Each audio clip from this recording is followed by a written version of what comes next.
Courage and honor, cousin. Into the fires of battle, onto the anvil of war.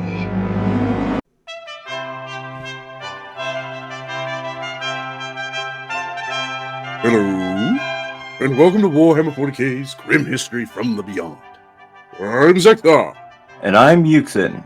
and we are the chroniclers of all that was, and all that will be in the 41st millennium. We've seen the rise and fall of many empires, and this month we'll be discussing the mysterious Dark Angels. That's right, Zekthar. And this week we'll be discussing the primarch of the Dark Angels, one Lionel Johnson. Quite right, brother. But first, we have a couple of questions from Spotify. I'm just going to read both of these at the same time because they kind of connect with each other. But our first question comes from Royal Spud. And he asks, from the looks of it, it seems like the Third War for Armageddon was extremely costly. Is there any way for the Astra Militarum to reform and improve its tactics and gear? I understand the Steel Legion is an elite mechanized unit, but they are still guys with relatively cheap armor and glorified flashlights. Can the Imperial Guard reform to something along the lines of today's United States military fighting force? Or can they reform to something like the Solar Auxilia, at least? And our second question came from Nathan T., who kind of adds on to Spuds by saying, ha ha ha ha. Glorified flashlights are quite an accurate description of las guns when they're used against anything bigger than a chaos cultist or a heretic infantry. He does bring a point, however. Will the Imperial Guard be restored to the days of the Solar Auxilia? Or perhaps even every Imperial Guard is trained and equipped like a Lucifer Black? And would the Emperor have needed his Astartes if he had such a powerful guardsman? So, real quick anyways, Yuxin, I believe you're the one that you looked up the Lucifer Blacks, correct? And the Solar Auxilia? Because I was under the impression at first they were like the Genos that we talked about originally. And they most definitely not. So, real quick, by the way, we discussed the Genos. It was like the Geno 500. And they were the first genetically altered humans that the Emperor used in the Unification Wars. They were even before Custodes and the Space Marines and the Thunder Warriors. But they were still more or less relatively human. But the Solar Auxilia and the Lucifer Blacks weren't anything like that, right, Yuxin? No, the Solar Auxilia were more of like, I'd put them sort of like the stormtroopers of during the Great Crusade and the Horus Heresy, which is saying something since the general foot soldier back then was, I think, supposedly better trained than the guardsmen now. Which, okay, so are they like the Astra Militarum stormtroopers now? That's what I'm thinking is what they're more like, except for the numbers of them were significantly higher, probably. Were they? I mean, I don't remember them being too terribly expanded after the Unification Wars, which means that they were all coming pretty much from Mars and Terra. Well, they consisted of roughly 20 to 25% of the Imperial Army. Okay. So, which that's weird. The Imperial Army, you're not talking about the Space Marines, right? No, the Imperial Army would be basically what the Astra Militarum was beforehand. But the Astra Militarum and the Navy, they were all kind of clumped into the same thing, right? The Imperial Army. So you're talking about 25% of that, and remember though that the spearhead and the main force that was punching and killing things in the Great Crusade was, in fact, the Space Marines. So I know, anyways, and don't get me wrong, the Imperial Army was larger as a whole than the Space Marines, but it wasn't like today. It wasn't like the 41st millennium where there's like very, very few Space Marines, like you could go your entire life without ever seeing one, to the billions upon billions of the Astra Militarum. Yeah. So, I mean, percentage-wise, yeah, I think that there are more of them, but yeah, I'm going down a rabbit trail here. But what's the difference between a Lucifer Black and a Solar Auxilia? Lucifer Blacks were a head above of what you would consider probably a Solar Auxiliary. They were at the point that They end up almost becoming entirely extinct at one point. So if you were going to use like U.S. military terms, the Solar Auxilia would be like the Marines, and then the Lucifer Blacks would be like Delta Force. Yeah. Is that kind of what we're looking at? Okay. So to answer your question, by the way, let's start at the top anyways. Is like the Astra Militarum, is it going to reform and improve its tactics and gears? Could it do that? Yes, it definitely could. Will it? No. It never will. Plus, even if it did, only minute parts of it would. Because as a whole, it's just so freaking big. Yeah.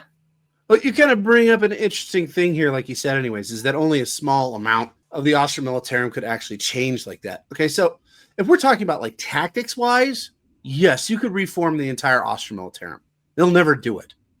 When we talked about the Astra Militarum, which is, by the way, on our YouTube channel, I've actually got that all in a string by itself podcast, but we were incredibly frustrated the more that we learned about them, how they're going like in the exact opposite direction of how tactics really should be. Right. I mean, instead of getting faster, they were getting slower. Instead of breaking people up into smaller units with more creativity around them anyways, they were putting them into heavier blocks. So, and slower, much slower. Yeah. Can't tell you how much it frustrated me anyways, doing research on the Baneblade and its little trundling along anyways across the battlefield. Sorry, not little. Huge, but still trundling across the battlefield. Yeah. So they're kind of going in the exact opposite direction, and it was incredibly frustrating. But their gear, now I think you do bring up a very interesting point there, Yuxin. Their gear, they're not going to change. And it's because it's the concept of, quite frankly, affordability. I mean, there's a reason why. Las rifle does do significant damage so long as you actually hit areas. Because, I mean, yeah, if you wing pretty much anything larger than a cultist, basically you're just winging them. So it's not like it's going to take them down or severely injure them. But, you still shoot somebody in the eye with the las gun. It's going to, if not hurt, if not kill, hurt them severely. Right. But like I was saying anyways, is that it all comes down to affordability. You say what you will. I mean, yes, they are called flashlights. That's the joke. Ha ha ha ha. But then again, anyways, think about it this way, anyways, is that you give the guy, 3 packs, 3 clips, and that's all you have to give him. That and the bayonet. I mean, because they recharge. So you have never-ending ammo, so you don't have to continually, anyways, resupply ammo, which is nice for anybody that has to pay for this stuff. Yeah. And secondly, the flak armor, yeah, they could get better at that, but I mean, yeah, it's not the worst. It's not the best either. Just think anyways, it just better than nothing. Though, trillions upon trillions of people. Then you kind of go, okay, I can see why they do that. It's the reason why the Marines use the M4.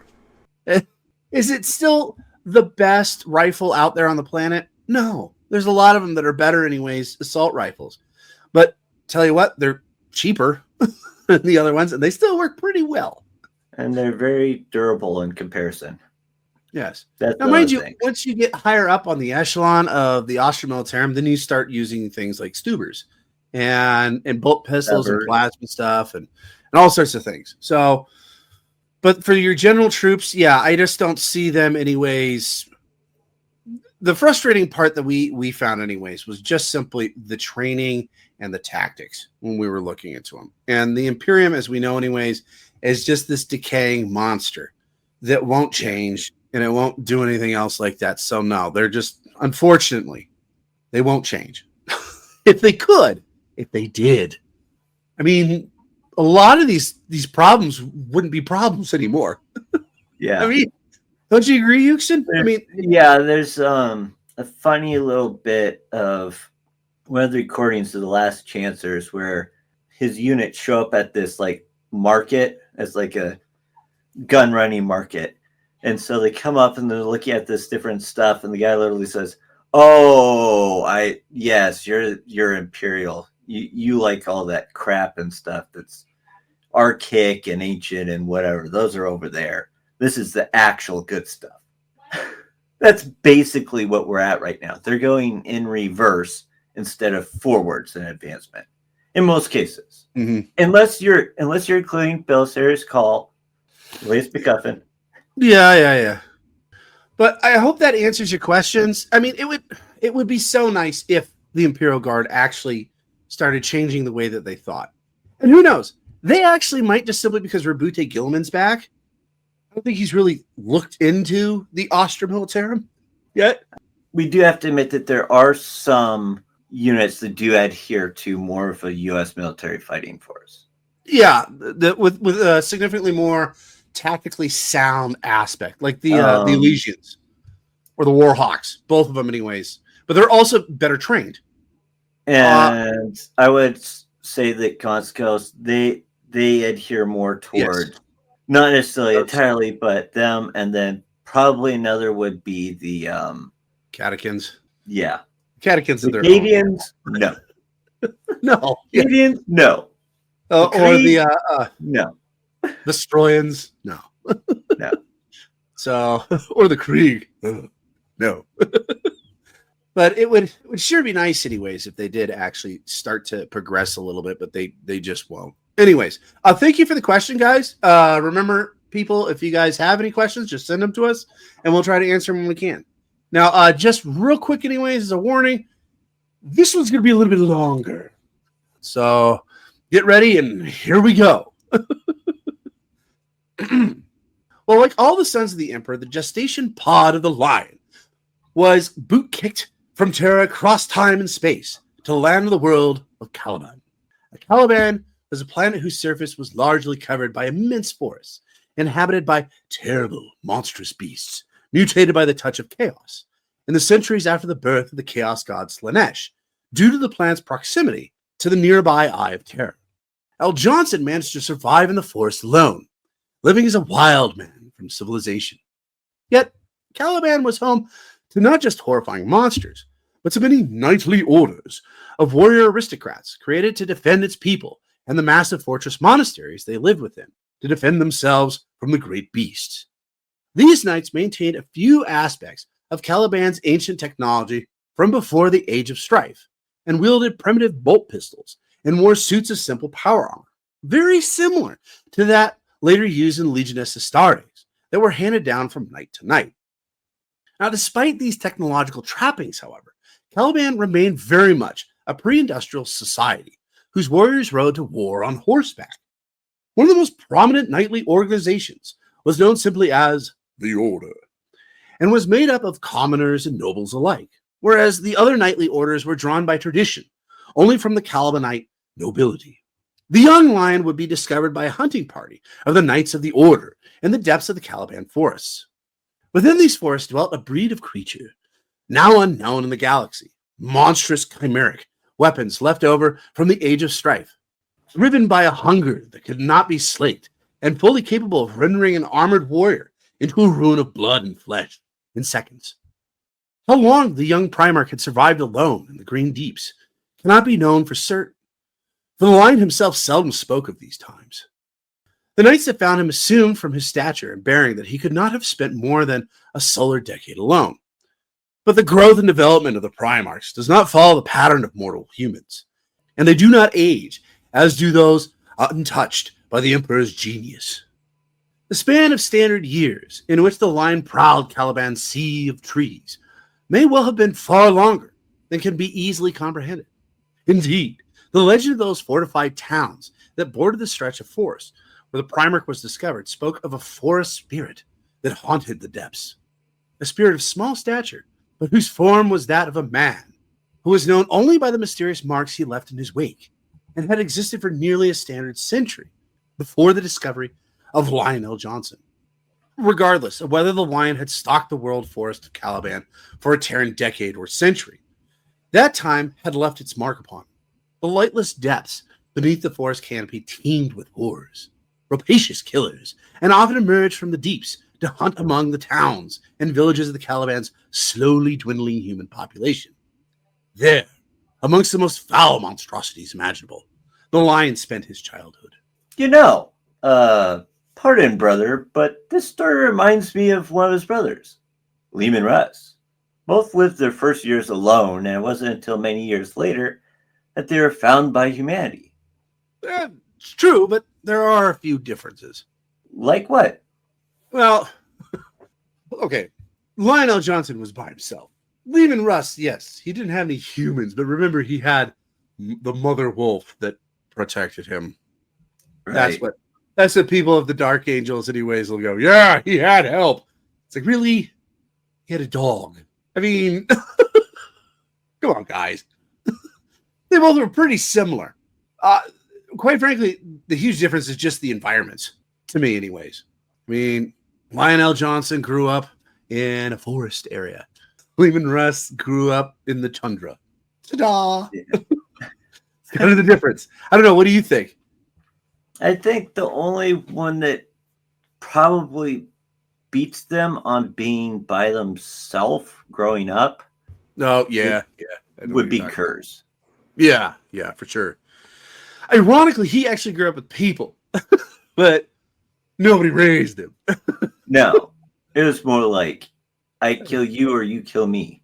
There was no, like, for instance, Vulcan, anyways, the warm-hearted blacksmith that took him in. No. There wasn't even a wolf. There's just nobody. Yeah. And at least both Lionel Johnson and Lehman Russ were both found at about their adolescence. That's from what I've gathered, anyways, by actual people. And then they were kind of taught and brought into that fold. Kurz never got any of that. He got no love. Yeah. Probably why he ended up as terrible as he was. I mean, Horrific. and later, okay, so remind me, anyways, later on, anyways, that whole nurture versus nature thing, because it's kind of important with Conrad Kurz. I think that the nurture aspect, because he, didn't have any of that, made him kind of the person that he, the dick that he is today, as opposed to the nature aspect. It's like, yes, he was the son of the emperor, which, by the way, when you combine those two, you end up with somebody that is just sad. It's just sad. He's sad the son of the emperor. Horrible. Horrible. Okay. I am probably one of the few Conrad Kurz apologists out there. I really kind of feel bad for the kid, but Yeah. we can talk about that later. We talk about the Theramis Crusade, but anyways, we got to get back to the line. His time living in the woods taught him to keep silent, lest he grant advantage to those that stalked him. He learned to fight only when he could win, lest he be wounded too gravely to survive. And he learned that once battle was joined, it could only end in death, that the strong would survive and the weak would fall. He fought for his life with nothing but his bare hands and the determination so inhumanly strong that it served him better than an iron-forged blade. Lion was no feral berserker, though, but rather a calculating hunter, ruled by logic and not simple rage. When he was discovered at last by the Knights of Caliban, he was judged so dangerous that it might be best to have slain him. It was the judgment of only one man that would see him brought into the realm of mankind and away from that of the beasts. And that man was named Luther. More about him later. As a champion among the warriors that had defended Caliban through the long years of Old Night, Luther named his new charge Lionel Johnson, which meant the lion, son of the forest, in the Calibanite dialect of Low Gothic, and raised him as a knight of the order. Luther taught L. Johnson the laws and structures of the order, to mete out justice as a man rather than as a beast, and gave him something that the young primarch had never before had, a reason to fight beyond simple survival. Caliban was a dying world, his people besieged by the great beast that thronged in the hidden depths of the forest and slowly driven to extinction. The order, which built and manned the great fortresses at the borders of the wild, had vainly tried to stem the tide, but had succeeded only at slowing the pace of their people's destruction. For they were far too few to do more than defend their fastness from the constant assaults. L. Johnson was taken to the order's chief fortress monastery of Alduraku and taught human ways.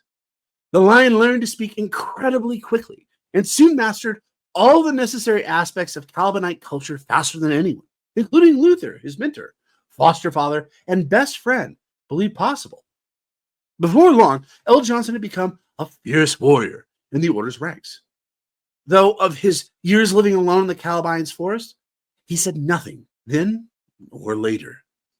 With Luther at his side, L. Johnson ultimately rose into the highest ranks of the Order. At the height of his reputation, L. Johnson made clear his extraordinary ambition. He called for a grand crusade to exterminate the great beasts of Caliban, so that the people of this world could finally know peace and live free from fear.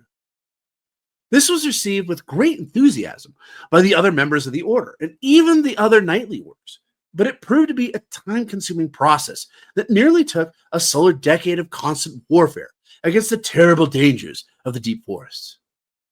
L. Johnson would quickly prove not only a superlative warrior and strategist, but also a leader whose quiet confidence and iron will drew recruits to the Order in numbers never before seen.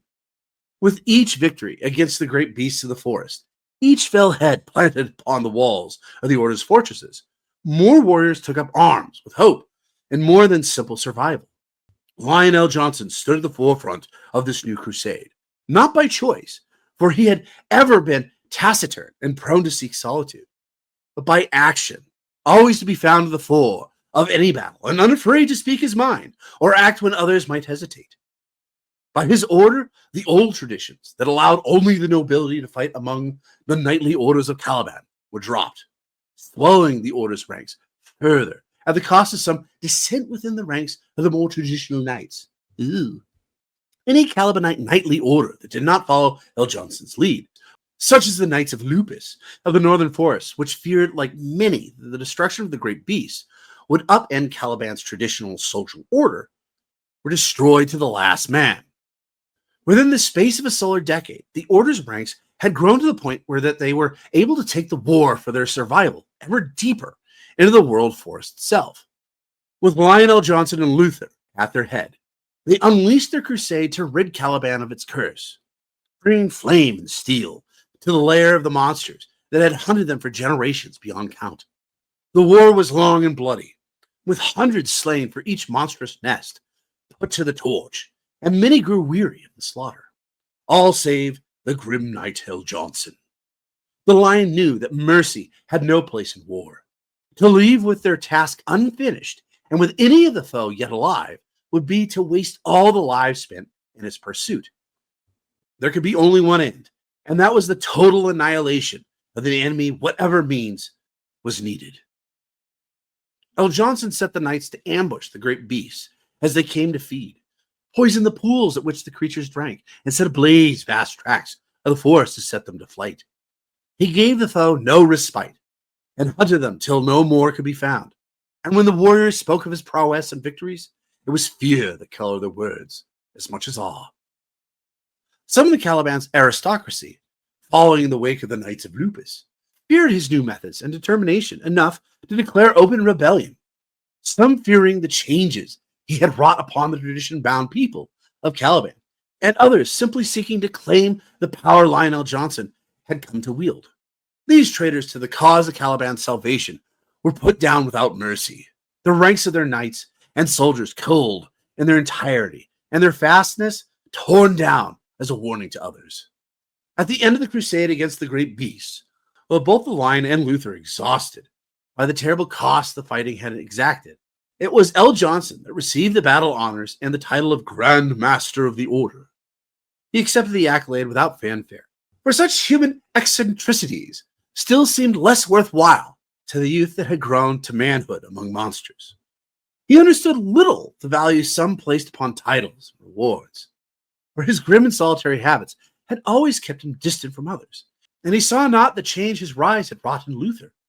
For where they had once competed as equals for honor and victory, the primarch had now eclipsed his mentor and brother, leaving him behind as he grudgingly accepted the people's adulation and offered to rule over all of Caliban. It was a wound dealt in ignorance, for L. Johnson did not see the spark of fierce pride that burned within his brother, igniting jealousy in the face of his triumphs, a wound that would fester in the years to follow. Had the emperor not arrived shortly after this victory, descending from the heavens to claim his lost son, then perhaps this wound might have healed in Caliban's new peace. But this was not to be. The Emperor came to heap new glories upon the Lion, granting him command of the First Legion, whom he renamed the Dark Angels, after the ancient Calibanite myth that spoke of their grim demeanor, and making him a general within a vast imperial army that sought to conquer the galaxy. Lionel Johnson would soon leave for distant Terra and his new destiny, bringing his uncompromising and remorseless style of warfare to the ranks of the Imperial forces. To him would fall the role of watchman at the edge of the Emperor's domain, the bane of monsters and beasts, and the bearer of weapons too terrible to entrust to any other. He would be the cold and inevitable destroyer, the doom that once unleashed could not be recalled, subverted, or delayed. Taught by the black depths of the Forest of Caliban the value of cold, ruthless tenacity. Lionel Johnson was the first of all the primarchs. War distilled into its rawest and most fundamental essence, death that walked like a man, and the galaxy would be forever changed by his return.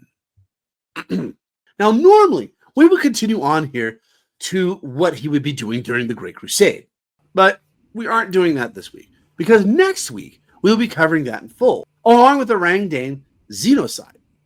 Right, you are, brother, but what about the arrival of the Emperor? Isn't there some great story as to the first time they met? Ironically, no. I mean, the Big E simply showed up and said, "I'm your father. Come crusading with me." And L. Johnson was like, cool.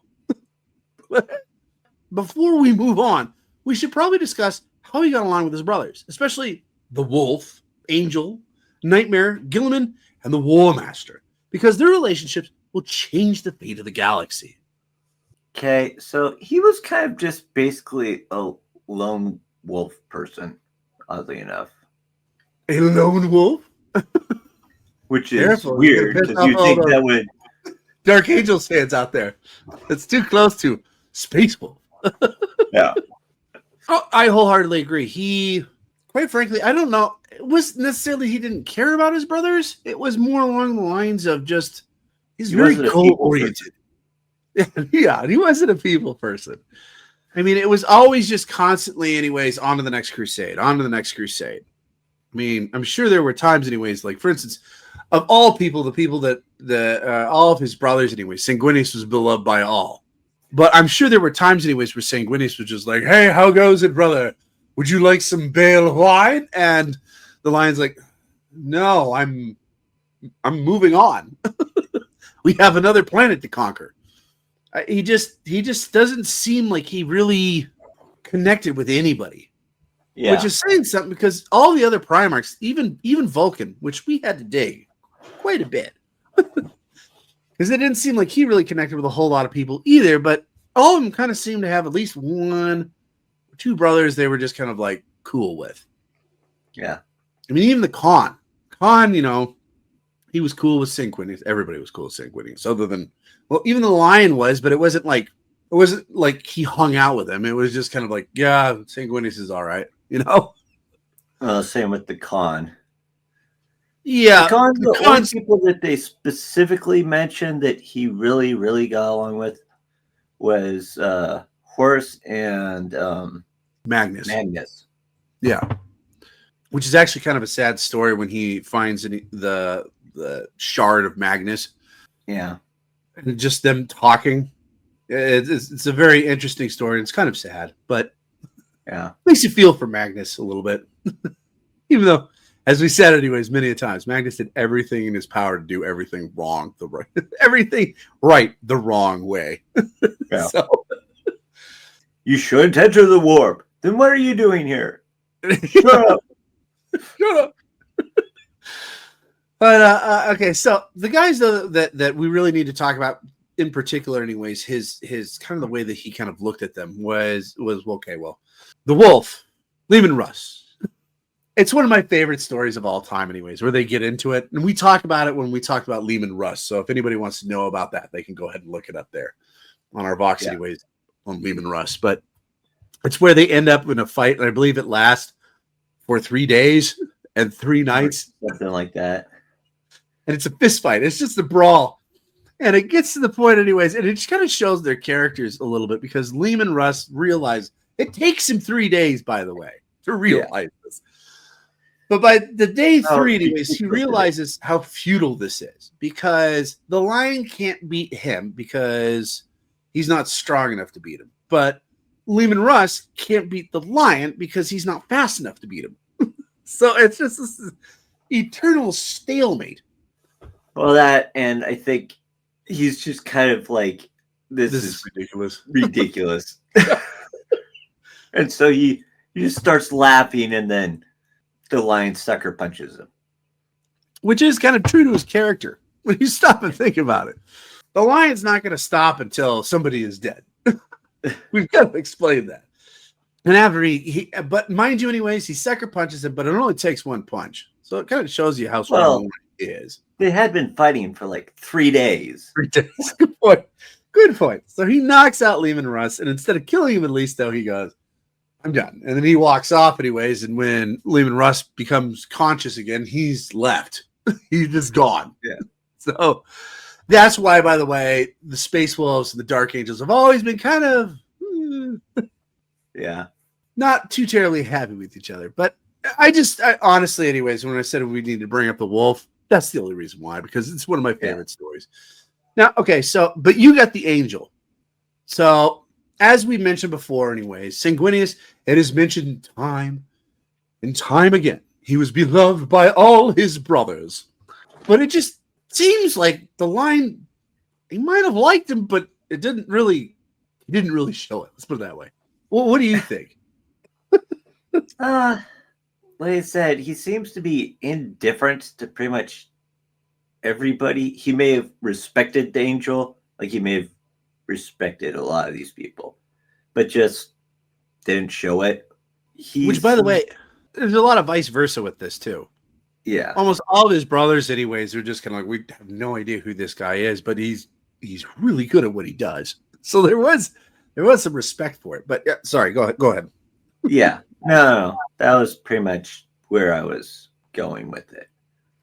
Well, I think we see, anyways, a lot of that respect later on, anyways, and I'm going to talk about the Imperium Secondus here in a little bit, but I think that's where you see a lot of the respect there, anyways, given. Because Gilliman, anyways, is going to offer him the position, anyways, to be emperor, pretty much. And he says, no, give it to Sanguinius. He would be better at it.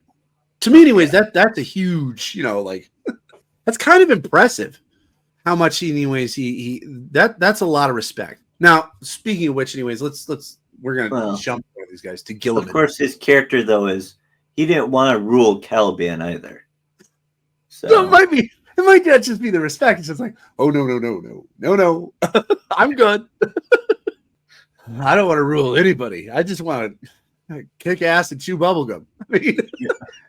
But speaking of Gilliman, so Gilliman, it's actually stated later on anyways, that the problem Gilliman had with the lion was he dealt too much in secrets.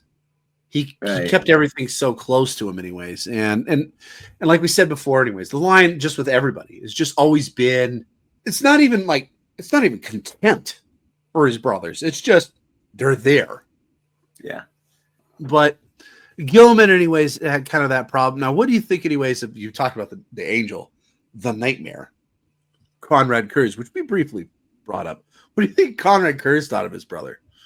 I don't know who Conrad Kurz even got along with to begin with. Well, he might have got along with Rogel Nord until he kicked the crap out of him. Different when it came to Lorgar until Lorgar went the wrong way, and then you just like, stay away from me, you're corrupt. You make me want to puke, basically. There's a moment with Conrad anyways where he with Fulgrim. So we will eventually talk about Conrad. To me anyways is a very interesting storyline. Don't get me wrong, he's a dick.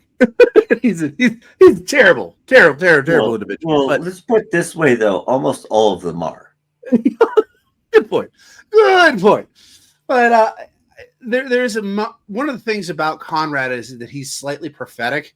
So when he sees somebody anyways, he can see how they die. So every time he looks at something, there's just like no hope anywhere. Right. There's not even a glimmer. It's just like everywhere he goes, like, maybe there's some hope there. And then it flashes through his mind how this person dies like a horrible, ugly death. And it's like, nope. Yeah. Conrad occurs is what happens to a person that has no hope their entire life. Right. But there is a moment, anyways, with Fulgrim where he's talking to Fulgrim and he just like breaks down because he's literally seen by this. This is before the Horus heresy. He has seen, anyways, what will take place. Brothers fighting brothers. You will kill one of your dearest friends, kind of thing. And Fulgrim, like, there could have been a moment there where Fulgrim actually could have stopped the whole heresy. He could have or done something, anything. But it was just the problem with Kurz was everybody was like, that's Kurz again. He's just blathering on. And that's Yeah. kind of what Fulgrim did. So, yeah, Kurz is another one of those guys that didn't get along with anybody, but that was because everybody thought he was a psychopath. And they were right. And they were right, ironically, yes. But he could have not been. That's the thing that's so frustrating about him. He could have not been, Yuxin. He could have been a great leader. But no. No, he first of all had to end up on the Nostromo. Yeah. Still. Where it was kill or be killed. And ironically, how does that go? The only thing that kept the crime rate in check was how high the suicide rate is, or something like that. Up until that planet was messed up. Until he ended up ruling it. In which case, things actually started to turn around because they had something scarier than their own people, which was the guy in charge. The people that he took for his own were murderers. And no. You're talking about later, anyways, when the Emperor showed up. I'm talking about there's like a little span between when he actually took over the planet to when the Emperor showed up. And things were actually starting to turn around. It was like a new leaf was being turned over. He almost had like a glimpse of hope. And then the Emperor showed up and ruined everything like he normally does. But, okay, we're not talking about Kurz, though. We're talking about the Lion. Right. So what do you think when they came to, like, when they went, like, across each other anyways in a hallway, what do you think, anyways, the thought process was going on anyways between the two of these guys? Kurz side is probably, I'm going to have to stab that guy someday.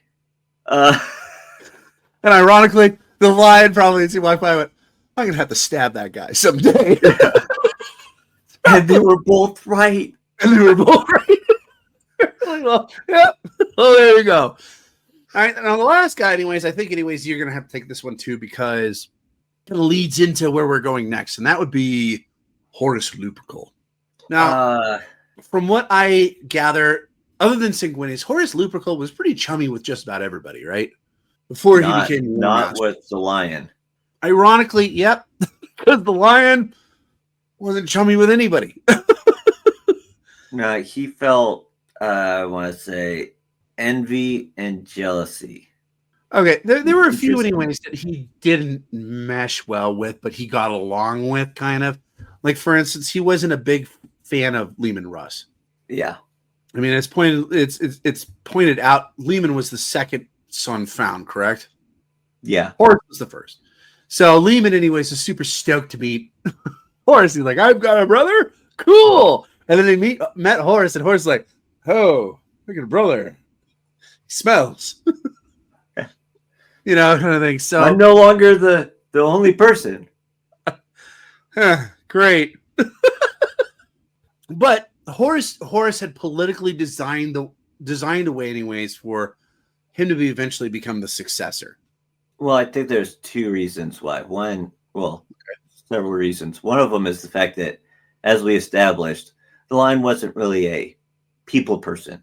So I think in that sense, it makes sense why the Emperor wouldn't choose him to be the War Master, because he didn't really interact or command anybody else. He was just, I'm doing my own thing.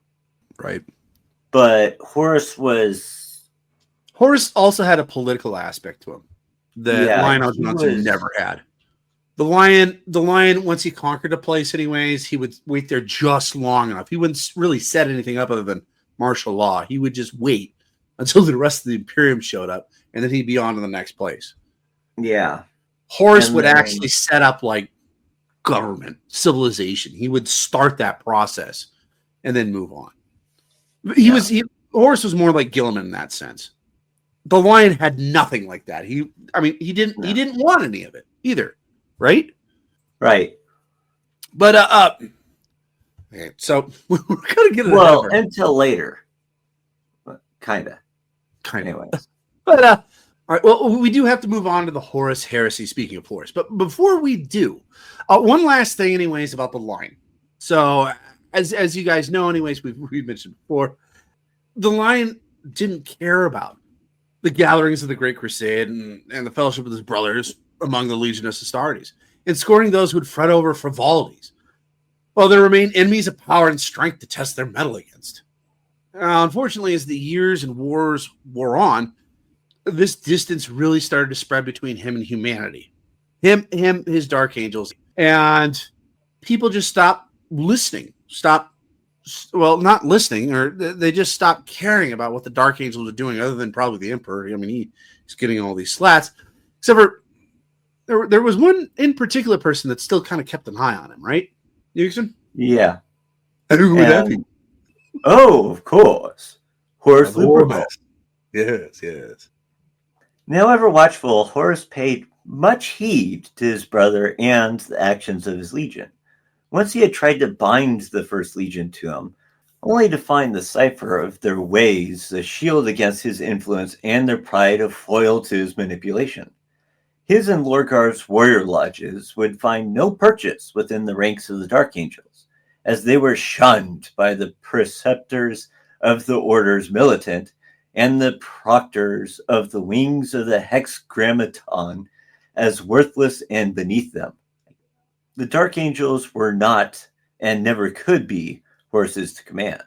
The Dark Angel's master was as his legion, a rock in which Horus Lupercal could find no cracks or chink in which to fix his barbs, no psychological leash by which he could lead him along the paths of his own choosing. The Lion was not well liked amongst the brotherhood of the Primarchs, but he had the respect of each and every one of his brothers. And more than that, he had the trust of his father, the Emperor, and the keys to the hidden and ancient arsenals of Terra. Which will be important later on. Oh yeah.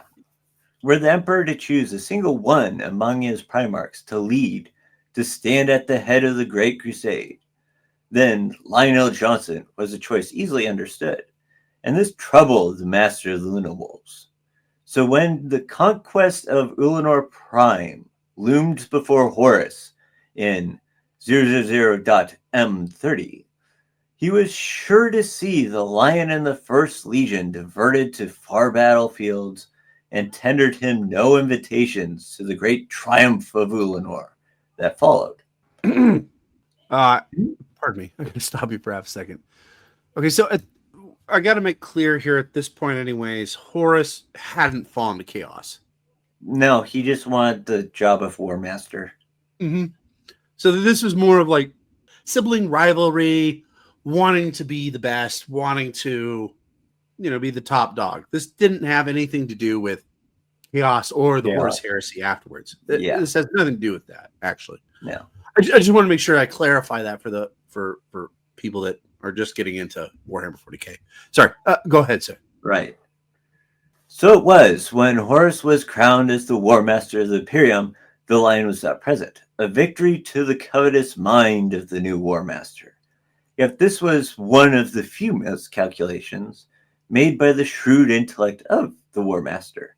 He counted all men of power to think as he did, yet while the Lion and the Wolf of Luna shared many traits, they were not the same.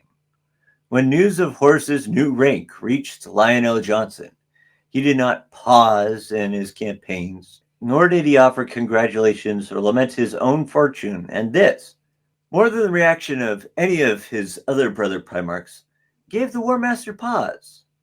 When Horus' thoughts turned to rebellion and treachery, after his fall to chaos in the Temple of the Serpent Lodge on Devin. It is likely that it was the lion he marked as among the greatest of threats to his plans. The Dark Angels were both numerous and skilled in all the arts of war, with access to the armories of Terra and Psi Arcana forbidden to all others.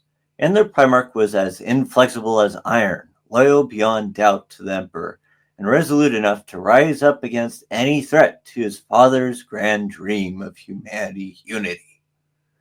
As with all of the Primarchs, the War Master did not feel fear as did lesser mortals, but the thought of facing Lionel Johnson in open battle gave him pause, and if he would not be turned to the traitor's cause, then he must be removed. This is probably the closest you'll see to the War Master shaking in his boots. He doesn't feel fear, but when we go up against him, that guy's scary. In layman's terms, that's what they were saying. First one that he thought they couldn't bend his will either. Which is saying something. Horus was pretty good at that.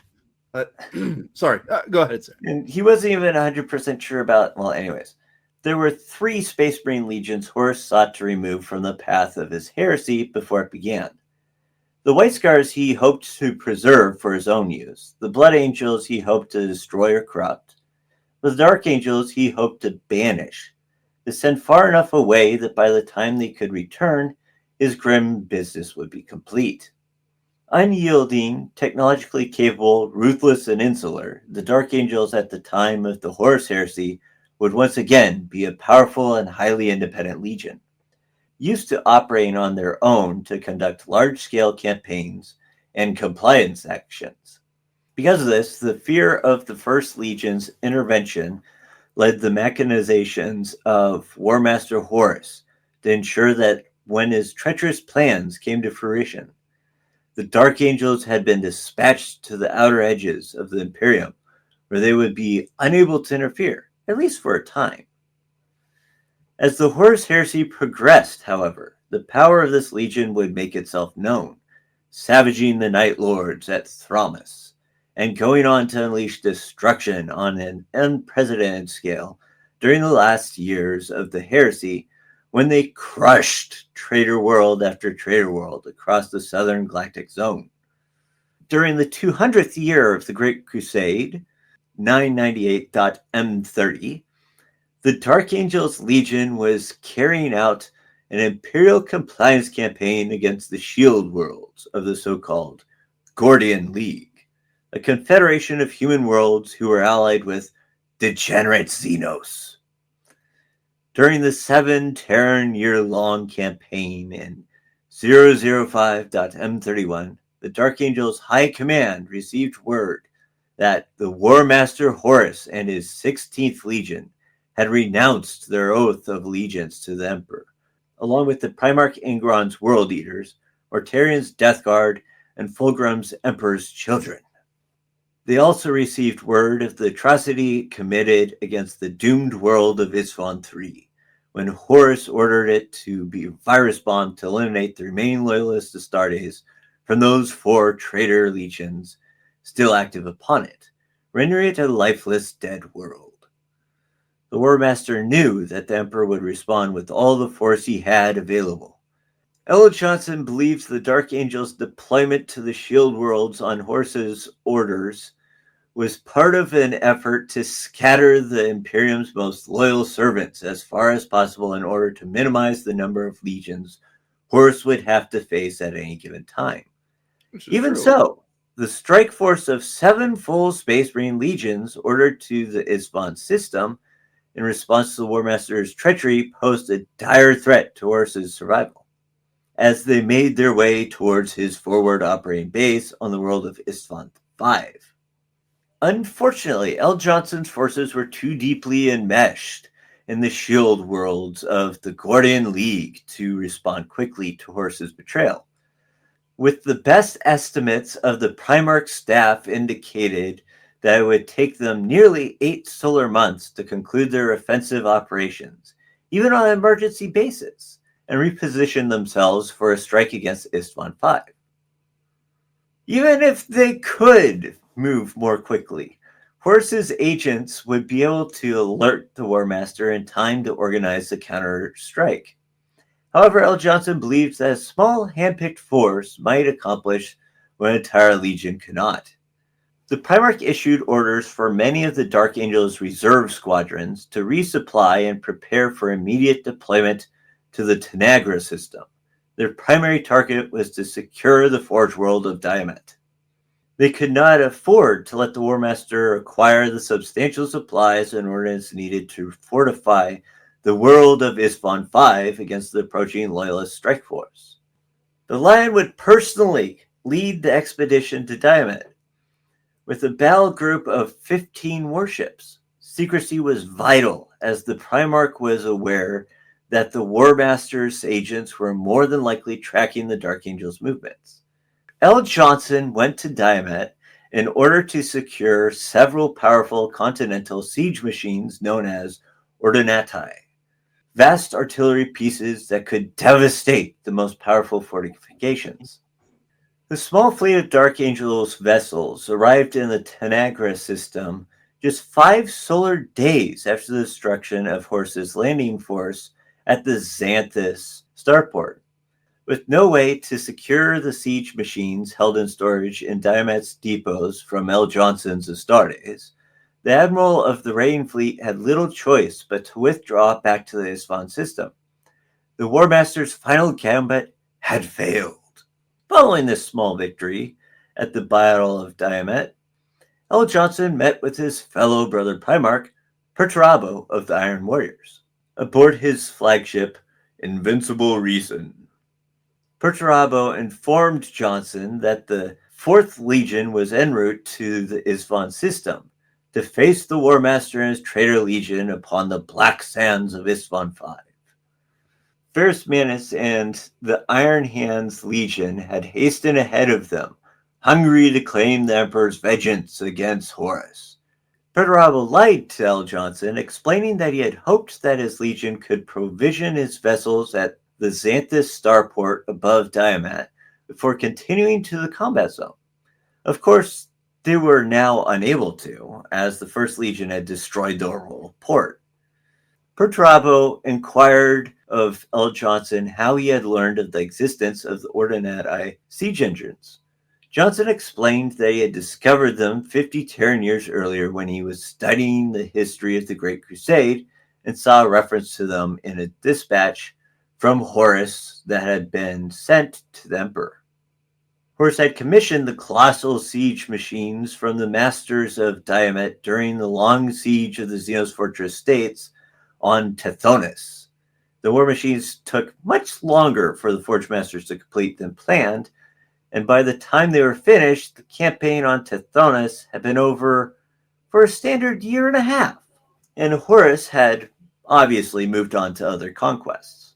So the weapons were put into a depot on Diamet against the day when the War Master would come to claim them. But then the Isfahan III atrocity occurred. When Johnson had received word of Horus's perfidy, he knew that ultimately the War Master's path would lead to Terra.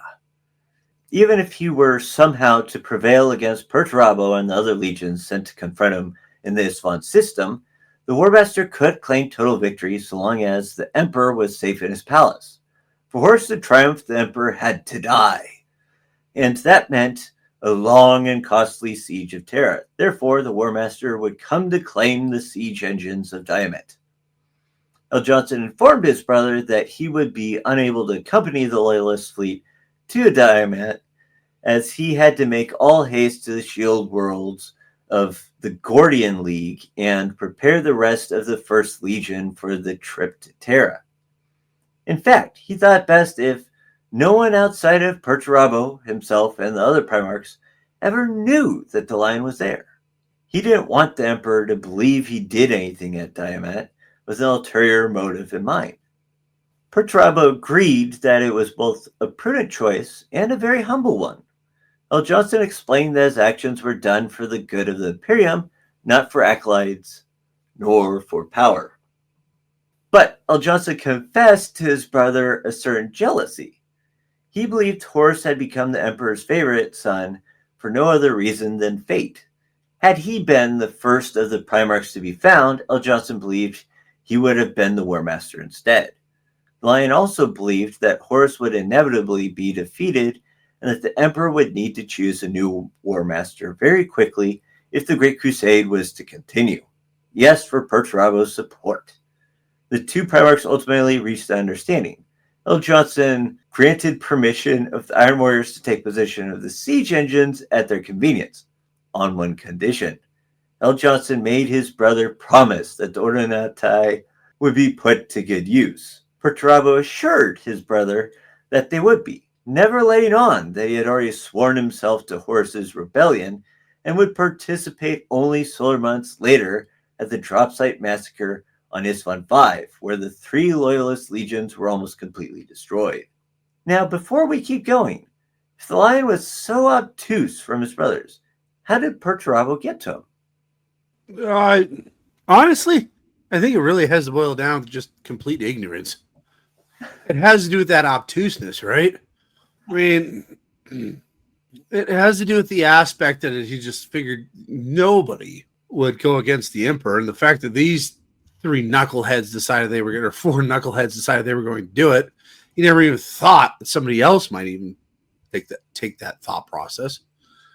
I guess this is one of the large differences between how the Khan thought and how the Lion thought. The Khan thought, okay, I gotta know everything about basically everybody that I come in contact with. That way, if something happens, I can deal with it. Yeah, I hear you. Okay, I get it's more of a he didn't have the inclination to look into any of these people really that much. Let's put it that way. The Lion's blind spot is the Emperor, is what you're saying. It's this concept of everybody is following suit with the Emperor. Yeah, why do I need to know anything really about them? Yeah, so I don't need to know anything about them because we're all doing the same thing. There's no thought process even of betrayal.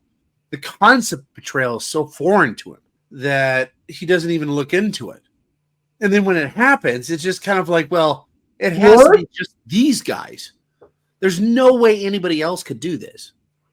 And I do think, anyways, we do have to talk about the aspect, anyways, that, like you mentioned, anyways, there's a certain aspect of jealousy. Now, mind you, anyways, I think if he'd met anybody else other than Perturabo, this probably wouldn't have worked.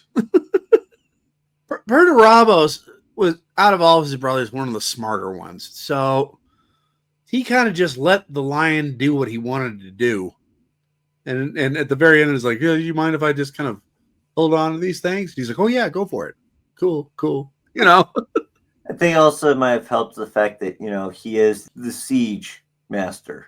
Yeah, I think that did help, so too. It'd be like, okay. Like, I could definitely put these weapons to good use. Yeah, this guy for Horus. I mean, Emperor. Yeah. You could definitely use them better than anybody else. But I love how the promise is put them to good use. And in that case, anyways, Perturabo did not lie. He did put them to good use. Yeah. Unfortunately, it was the other way around. Johnson thought it was going to be.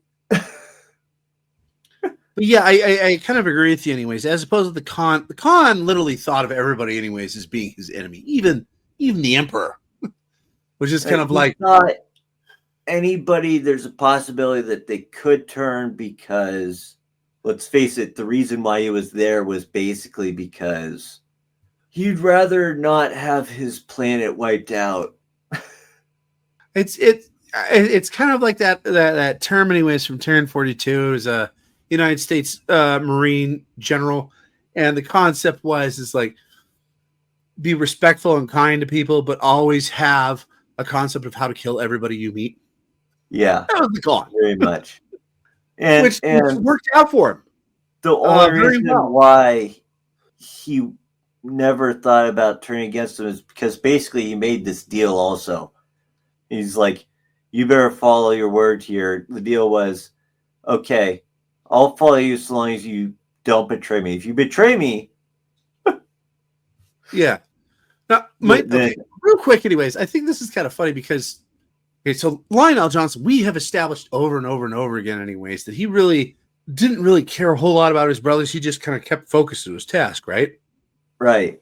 But the funny thing is that he is so connected to all this, anyways. He is connected to his brothers to a T, so we get to talk about all of his brothers, which is kind of entertaining.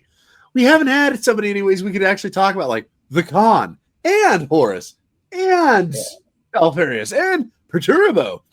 It's kind of interesting that he is the guy that didn't care about any of his brothers is so connected with all the stuff that is going on that we get to talk about all of them. After all, Alfarius may have helped train him. Oh, that's true. Yeah, we didn't even get a chance to talk about that, and we won't because it's a lie. But maybe we don't know. No, that is a lie, and I am Alfarius. But we're all Alfarius. Yes, and none of us. I think, quite frankly, anyways, Perturabo, the way that he got away with this is that he just used the lion's own hubris and the aspect that the lion just was not able to get around his brain that somebody would betray the emperor. Right. I think he just used both of those. And what I mean by use is more along the lines of just kind of let the lion do what he wanted. Yeah. And just at the end of it, it's like, oh, by the way, I'll take a look. I'll take a look at these different war machines, and I'll make sure, anyways, they're protected for the emperor. And the lion's like, well, I guess I could do that anyways, as long as I get your support as being the new war master. Right. This is as close as we get to, by the way, anyways, the lion actually thinking that the emperor did something wrong. It's an interesting aspect of how he got away with it. But anywho, following the victory of the Dropsite Massacre, Horus called a meeting of the primarchs of 8 of the traitor legions, minus the participation of Alpha Legion's Primarch Alfarius, aboard his flagship, the Vengeful Spirit. 5 of the primarchs, including 4 who had fought at Isfon 5, met in person, including Horus, Fulgrim, Angron, Mortarion, and Lorgar. 3 appeared through the use of hololithic emitters that transmitted their signals through the warp, including Perturabo, Conrad Kurz, and Magnus the Red, who had only recently joined the traitors after the scouring of Prospero, when the broken remains of the 15th Legion had been transported by Zench into the Eye of Terror, to the planet of the Sorcerers. In 007.M31, Conrad Kurz's fleet departed, bound for the planet of Suqualza, a remote world in the eastern fringe that lay shrouded in the shadows of a great asteroid belt. From there, the Night Lord's legions, terror troops, would begin a campaign of genocide against the imperial strongholds of Heraldar and Thramas, star systems that, if not taken, would leave the flanks of the War Masters strike on Terra vulnerable to attack. While fear and propaganda would be good for his campaign, what was more important was Conrad would delay the Dark Angel's Legion from reinforcing the Loyalists. The Thramas system was of particular importance as it comprised of a number of Mechanicum Forge worlds whose loyalty was still to the Emperor. The barely contested campaign known as the Thramas Crusade dragged on for nearly 3 standard years. Yet during this time, in an attempt to sway his brother Lionel Johnson to Horus's cause, the Night Haunter left a deep void beacon in the patrol path of one of the Dark Angel's Outrider vessels. The beacon was set to transmit the coordinates in advance so that the 2 primarchs could meet and parley on the planet of Segualsa. The Night Haunter wanted to break his former brother either mentally, physically, or both to obtain his objectives. The primarchs were accompanied by 2 warriors from their personal honor guards to the parley. The meeting began amicably enough between the 2 as they conversed with relative civility. This amity lasted only until the Night Haunter slandered L. Johnson, and in return the lion struck his former brother. This melee further degenerated into an all-out brawl between the 2 sides, as Kurz strangled the life out of L. Johnson, One of the Dark Angel's honor guardsmen ran his sword through the Night Haunter's back, saving his Primarch's life. Eventually, both legions sent reinforcements in response to this incident, each side dragging away their respective Primarchs from the scene of the combat. Both Primarchs survived this brutal confrontation and went on to continue the contest between their legions for control of the Aegis subsector. In 008.M31, the Dark Angels received intelligence from an astropathic message from the nearby Perturabo system about traitor movements.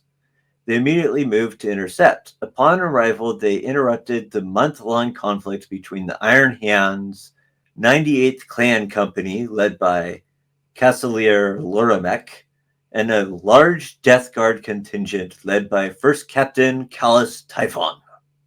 Both sides had been fighting over an ancient sentient device known as the Tuchuka engine.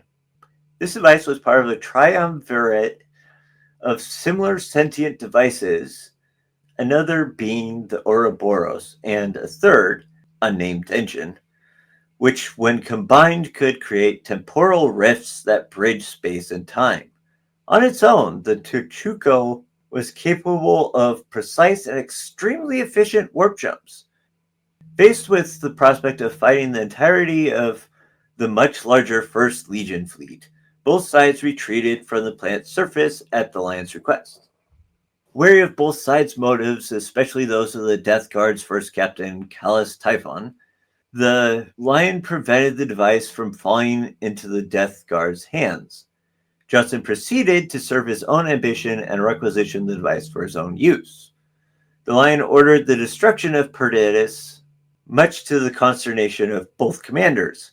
He used the Tuchuka engine to make a warp jump, but during their sojourn through the Materium, the Dark Angels were beset by demons. The Lion reinstituted his legion's Librarians Corps to fight these nefarious warp-spawned creatures. As this was in direct violation of the Emperor's decree absolute, at the Council of Nicaea, this caused dispute within the Legion that eventually came to a head when the enraged Lion slew Chaplain Nemeo.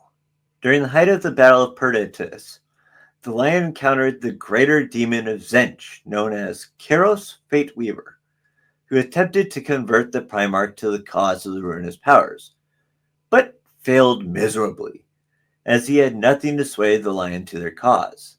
The Lion told the foul creature that absolute loyalty to the Emperor was reward enough, and impaled the Lord of Change through his black heart. At the same time, he mockingly asked the demon if he had foreseen his defeat.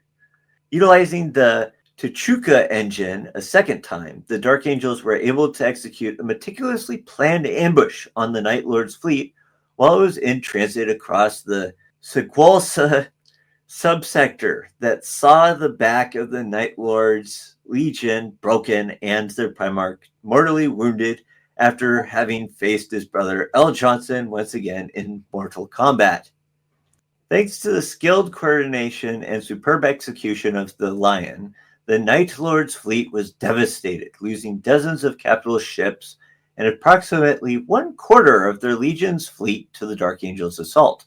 Unfortunately, the remainder of the Night Lord's fleet fled the Dark Angel's wrath, taking their critically wounded Primarch with them before the Lion could finally end his wretched life. Later, after a period of recovery, Kurz, his first captain Sevatar, and the elite Night Lord's Atramentar Terminators led a desperate boarding assault action upon the Dark Angel's flagship Invincible Reason. This resulted in the death of all but a dozen of the Atramentar and the capture of Sevatar and the remaining survivors. Conrad Kurz fled L. Johnson's wrath, evading the Dark Angels for solar months, stalking the shadows within the bowels of their flagship, and continued to wreak terror and chaos among the mortal crew. The Night Lord's Primarch also killed every hunter-killer team sent by the Lion to hunt him down.